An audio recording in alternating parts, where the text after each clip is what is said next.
అవ్వా అవ్వా ఏంటయ్యా ఇది వారానికి పని చూస్తున్నారు నిలవయ్యా బాబు నిలవయ్యా బాబు నిలవయ్యా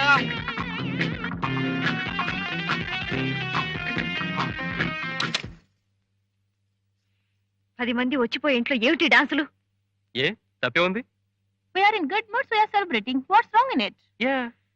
ఇలాగేనా 10 మంది చూస్తున్నారన్న సిగ్గనే లేకుండా? సిగ్గెందుకు? కాబోయే భార్యాభర్తలం ఆడతాం పాడతాం. Ouch! Silly. Sorry darling. మధ్యలో వాళ్ళకేంటి?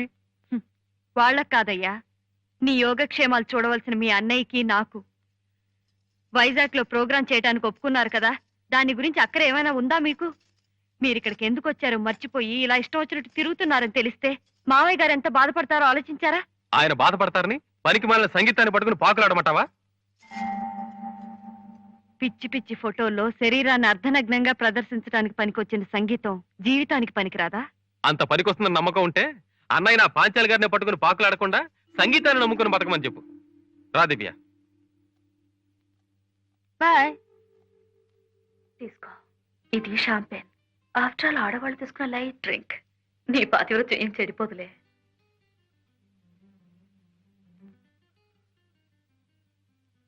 ఎలా ఉంది?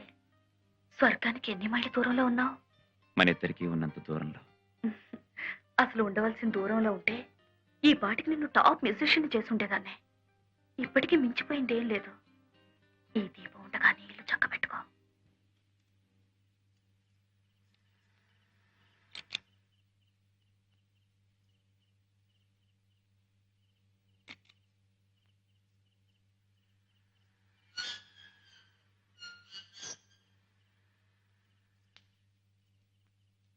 ఏమిటి ఇక్కడ కూర్చున్నా?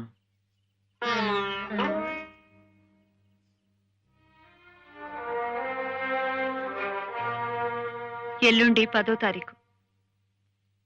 ఇవాళ 8 అయితే ఎల్లుండి 10వ తారీఖు. అదో పెద్ద వింత. 10వ తేదీ కచేరీకి వస్తానని మాటిచ్చిన మీకు ఎల్లుండే 10వ తారీఖు అని చెప్పినా కచేరీ మాట గుర్తుకు రాలేదంటే వింత కదా?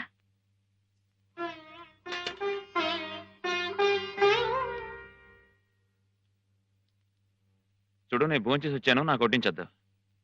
అవును, 2వ తారీఖు లాండ్రీకి బట్టలేసాను, ఇంకా రాలేదు? లేదు. అనవసరమైన విషయాలన్నీ గుర్తుండే మనిషికి అవసరమైన విషయాలు గుర్తులేదంటే ఏమనుకోవాలి?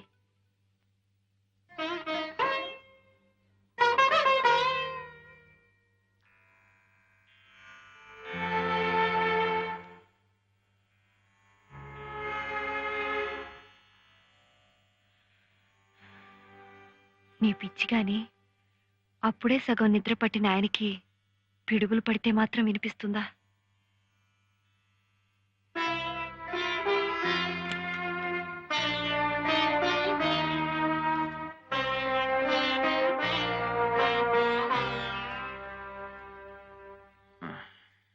ఎల్లుండి విశాఖపట్నంలో కచేరీ. వాళ్ళిద్దరూ వచ్చేటట్లేరు, అందుకని నేనే వెళ్తున్నాను. రేపు చీకటితో కాస్త బట్టలు సర్దిపెట్టు.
ఏమిటిదంతా వెంకయ్య? నాకు ఈ ఫలాలు పత్రాలు ఇష్టం లేదని తెలుసు కదా. హనుమాన్లు తీసుకెళ్ళు. ఇష్టం లేదన్నారు. బత్తాయిలు అవి సీతాఫలాల సీజన్ కూడా అనుకుంటాను. ఇవి వస్తున్నాయి, మళ్ళీ వస్తానుగా. అయినా మన ఇద్దరం ఒక ఊరి వాళ్ళం, ఒక వీధి వాళ్ళం. ఇవన్నీ నువ్వు నాకు తేవడం ఏమిటి చెప్పు? దేవుడు మనవడేనని నైవేద్యం పెట్టడం మానేస్తావా? ఎలాగైనా మా సంటోడి కాలేజీలో సీట్ వచ్చేటట్టు చేద్దు. అదే 10,000. ఏంటి శంకరం బాబు ఇక్కడే ఉంటున్నాడా? బాగున్నారండి? బాగానే ఉన్నానయ్యా. నువ్వేంటి మన ఊరు రావడమే మానేశావు? మొన్న నాయుడు గారికి గుండుపోటు వచ్చినప్పుడైనా మీ ముగ్గురు అన్నదమ్ములు వస్తారని చూసాం. ఏమిటి, నాన్నగారికి గుండెపోటు వచ్చిందా? నీకు తెలీదా? లేదండి, మా కబురు కూడా పెట్టలేదు. ఆశ్చర్యంగా ఉందే బాబు. మీకు ఏమైనా గొడవలున్నాయా? అబ్బే, అలాంటివి లేవండి. ఆయనకి ఇప్పుడు ఎలా ఉంది? ఇప్పుడు కాస్త బాగానే ఉందిలే పాపం. కానీ మనసులో దిగులు పెంచేసుకున్నారో ఏమో. మనిషి బాగా లొంగిపోయారు. ఆయనకి ఏం దిగులయ్యా, ముగ్గురు కొడుకులు చేతికి అందొచ్చారు, పెళ్లిళ్ళు పేరంటాళ్ళు అయిపోయినాయి. ఇంతకన్నా ఇంకేం కావాలి చెప్పు? అందుకోసమే బతికే వాళ్ళకైతే అదే పరమావధి అనుకోండి. కానీ నా రకం మనిషి కాదే. ఆయనకి సంగీతం అంటే పేణం కదా. అందుకని స్కూల్ కట్టించడం కోసం శంకుస్థాపనకి రాయేయడం, ఇన్నేళ్లైనా రాయి ఆయన గుండెల మీద బండలాగా అలాగే ఉండిపోవడం. మరి ఈ విషయాలన్నీ ఆయన్ని లొంగదీసివ్వండి. నిజమే. మరి మీకు తెలుసో తెలీదు, నాన్నగారికి మధ్య గుండెపోటు వచ్చిందట. మన ఊరు వెంకయ్య గారు చెప్పేదాకా నాకు తెలీదు. కనీసం అత్తయ్య గారన్నా ఉత్తరం రాసేవారే. ఇప్పుడు ఎలా ఉందట? ఇప్పుడు కులాసాగానే ఉన్నట్లే, కానీ మనిషితో దిగులతో కుంగిపోయినట్టు కనిపిస్తున్నాడట. ఆయన దిగులు ఏమిటో నాకు తెలుసు. జీవితకాలంలో కలలు కంటున్న ఆ దేవాలయంలో సరిగమలు పలకాలన్న తపనే ఆయన్ని పీడిస్తున్న వ్యాధి. అదేమన్నా చిన్న కోరిక? ఎన్ని లక్షలు సంపాదిస్తే అది తీరుతుంది? కనీసం ఆయన కోరిక తీర్చాలన్న తపనైనా ఉందా మీకు? ఉంది. ఉంటే మాకు మిగిలేదేమిటి? మేము అక్కడ కడుపులు మార్చుకుని ముతక బట్టలు కట్టుకుని పైసా అక్కడ ఇటుకల్లోనూ సున్నలోనూ పోస్తే ఆయనకి తృప్తా? సర్లేరా, ఎవరు చాదస్తాలు వాళ్ళవి. ఎంతైనా ఆయన మొహం మీద మీ అభిప్రాయాలు తప్పు అని చెప్పలేము కదా. వదినా, నేను ఒక 10,000 ఇస్తానమ్మా. అంతకన్నా ఎక్కువ ఇవ్వగలిగే శక్తి ఉన్నా నా డబ్బు కాదుగా, బాగుండదు. ఏ వదినా? ఎవరి డబ్బు నీ దగ్గర ఉంది, నువ్వు ఇస్తావురా? నా దగ్గర అంత లేదు.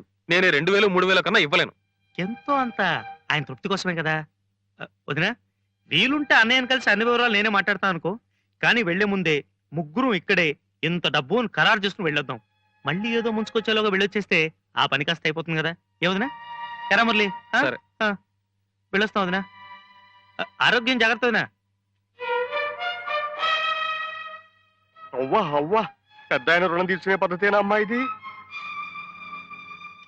భోగి మంట చలి కాచుకుంటే ఊరుకుంటుంది కానీ చేతులు పెట్టి చిన్న భిన్నం చేస్తే ఊరుకోదయ్యా.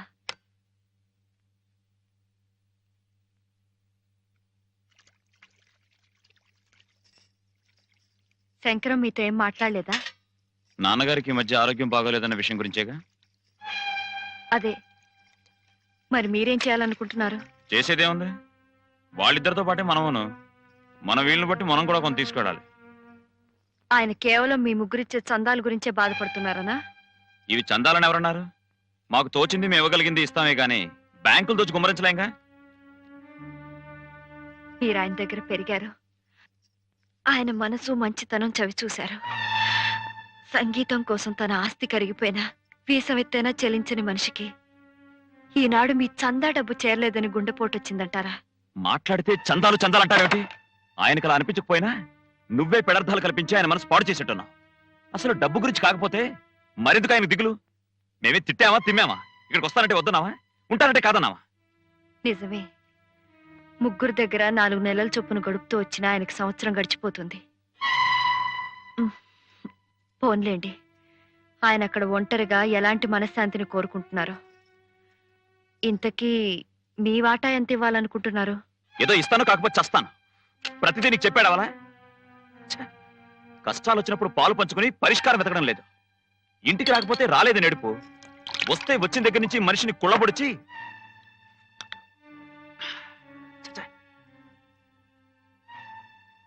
పాంచాలి గారు 10,000 ఇచ్చి మన పరువు కాపాడుతున్నారు. ఆవిడెప్పుడైనా ఇంటికి వస్తే పెడమొహం పెట్టుకోకుండా కాస్త థ్యాంక్స్ చెప్పాడు.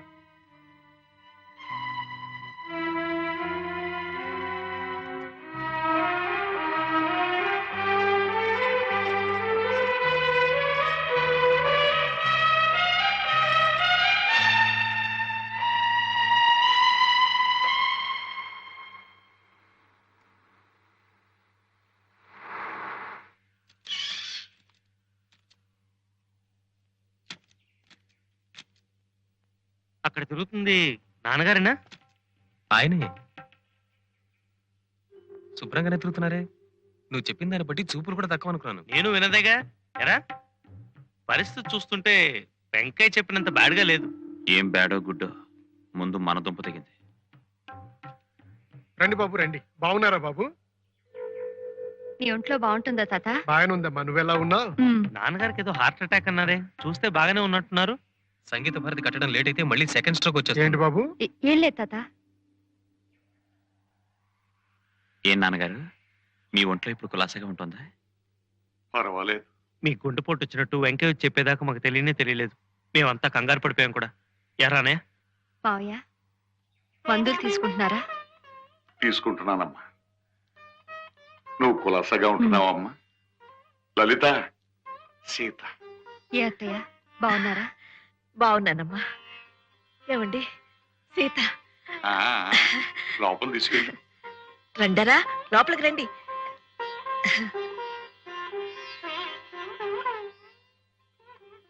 రామ్మా. ఇక్కడేనా ఉండాల్సింది?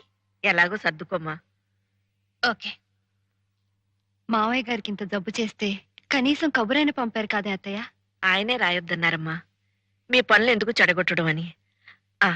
వెళ్ళి కాళ్ళు కడుక్కో. ఏదో ప్రమాదం ముంచుకొచ్చేస్తుందంటే మామయ్య గారికి కూడా చెప్పకుండా టెండర్ కట్టాల్సిన డబ్బు తీసుకొచ్చాను. పరిస్థితి చూస్తే పర్వాలేనట్టే ఉంది. ఇదిగో ప్రస్తుతం నువ్వు మాత్రం డబ్బు విషయం ఎత్తకే. బాగుంది. నేనెందుకు ఎత్తాను? మరీ సీరియస్ ఏమోనని నేను కూడా పాంచాల దగ్గర అప్పు చేసి తెచ్చాను. రే మురళి, ఎట్రా. బాత్రూమ్ అక్కడ ఉంది, నువ్వు వెళ్ళు. ఓకే.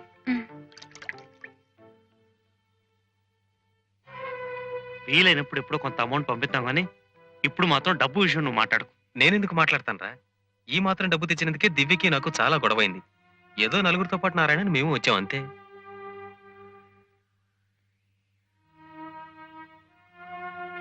యాండి, చావు నుంచి పునర్జన్మెత్తిన తండ్రిని చూడటానికి వచ్చిన కొడుకులు ఇవేనా మాట్లాడుకోవాల్సిన మాటలు?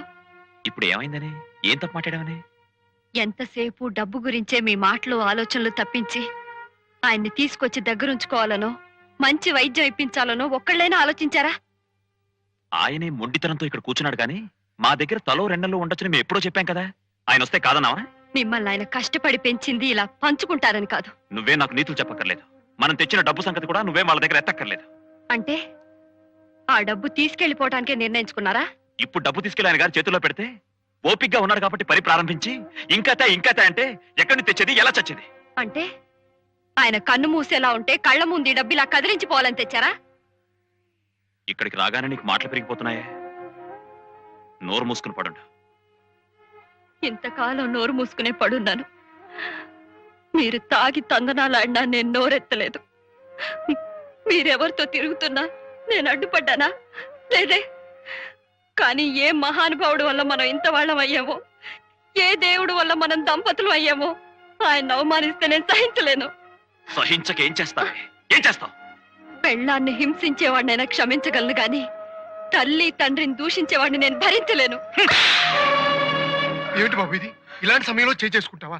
నా ఇష్టం వచ్చినట్టు కొడతాను. నువ్వెవరు అడగడానికి?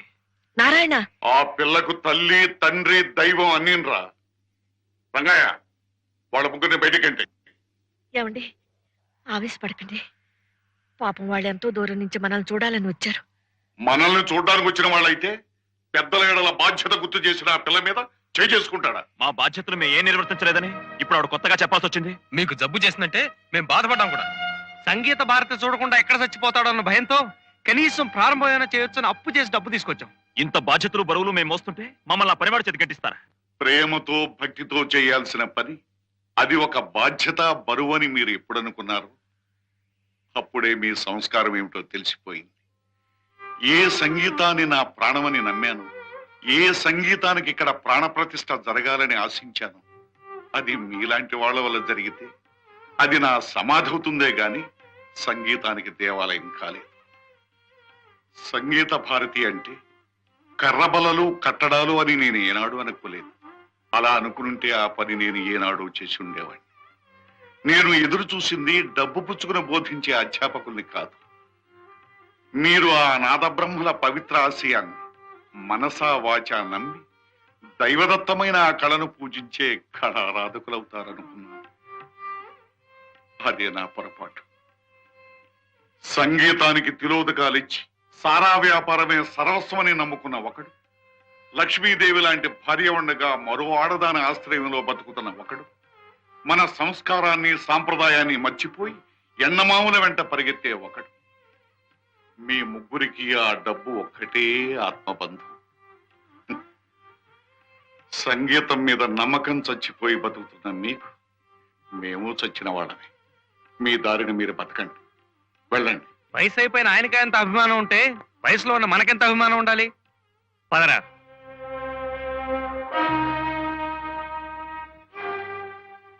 ఏమ్మా, నీ నిర్ణయం కూడా అదేనా? అంతకంటే మరో నిర్ణయం ఏముంది?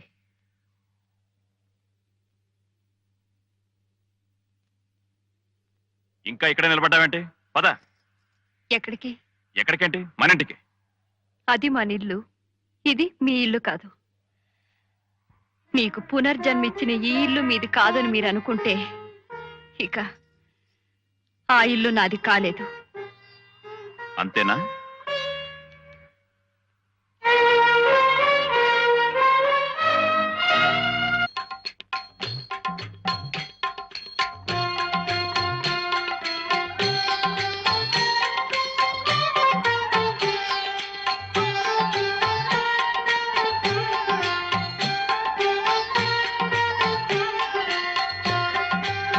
ఇది పట్టుకో.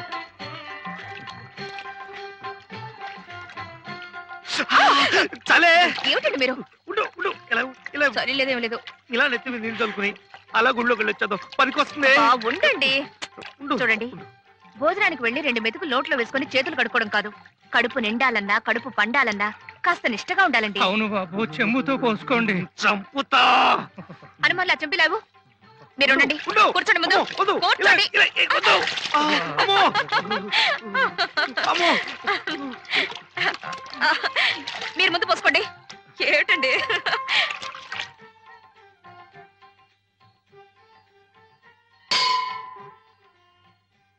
ఏమండి, ఆ? మళ్ళీ ఎక్కడికండి? మనీ పర్సు కార్లో పెట్టేదేమో చూసొస్తాను. బా, దేవుడి దగ్గర దండం పెట్టుకునేది ఒక్క నిమిషం, అప్పుడు కూడా డబ్బు గురించారా? రండి. డబ్బు గురించేనా అంటే ఇలాంటి దూర ప్రాంతాలకు వచ్చినప్పుడే ఆ డబ్బుల గురించి జాగ్రత్తగా ఉండాలి. అది కాస్త ఎవడన్నా నైవేద్యం పెట్టేశాడంటే ప్రతి చోట 5 రూపాయలేనా? వెయ్యి వెయ్యి వెయ్యి. నైవేద్యం పెట్టేశాడంటే కట్టుబట్టలు, గాజులు, రిస్ట్ వాచ్లు తాకడి పెట్టాల్సిందే. ఆ తర్వాత మనకి బనియన్లు, అండర్వేర్లు, కళ్ళజోడ్లే గతి. తాకట్టు పెట్టుకుంటే పెట్టుకుంటాం, మన తర్వాత తినడానికి పిల్లా పాప. అసలు ఇక్కడే ఏ ఆశ్రమంలోనే చేరిపోతే హాయిగా ఉంటుంది. ఆ కోరికే ఉంటే ఈ హరిద్వారాలు, సింహద్వారాలు, చల్లు స్నానాలు, దర్శనాలు ఎందుకు ఇంత డబ్బు ఖర్చు? అటు కాదు ఇటు. ఈ పుణ్యక్షేత్రాలు ఎందుకంటే ఇంకా ఆశ తెరక 8 సంవత్సరాలు ఎదురు చూసిన దాన్ని చిల్లర హై. ఆ ప్రకిహే 8 సంవత్సరాలు ఎదురు చూసిన దాన్ని ఇంకొక సంవత్సరం చూద్దామని దుగ్ధ. ఇహ అప్పటికే లాభం లేకపోతే ఈ గంగలో మునిగి ఆ కాశీలో తేల్తాను. రండి. ఇప్పుడు డబ్బు డబ్బు.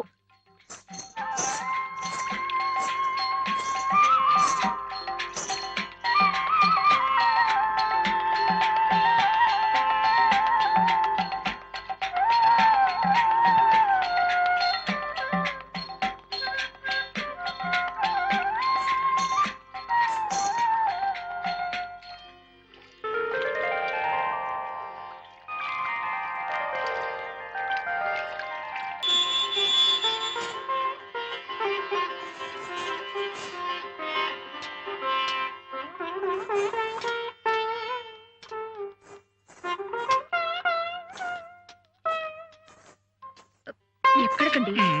అర్థండి మీకు.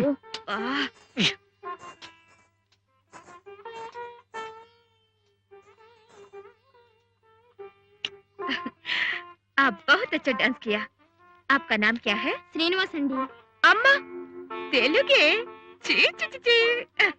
అయితే మన ఆంధ్రుడివే. మన దేవుడు నాన్న. గుంటూరు జిల్లా రేపల్లె తాలూకా పెద్దపుల్లూరు గ్రామం. ఈ మూడింటికి 300 ఇచ్చావు. చాలు పద. ఆ బాబుకి ఎన్ని వేలిస్తే మాత్రం ఏమిటండి, ఎంత బాగా డాన్స్ చేశాడు. ఆ బాబుని కన్నా తల్లిదండ్రులు ధన్యులు. పద పద. ఏమిటండి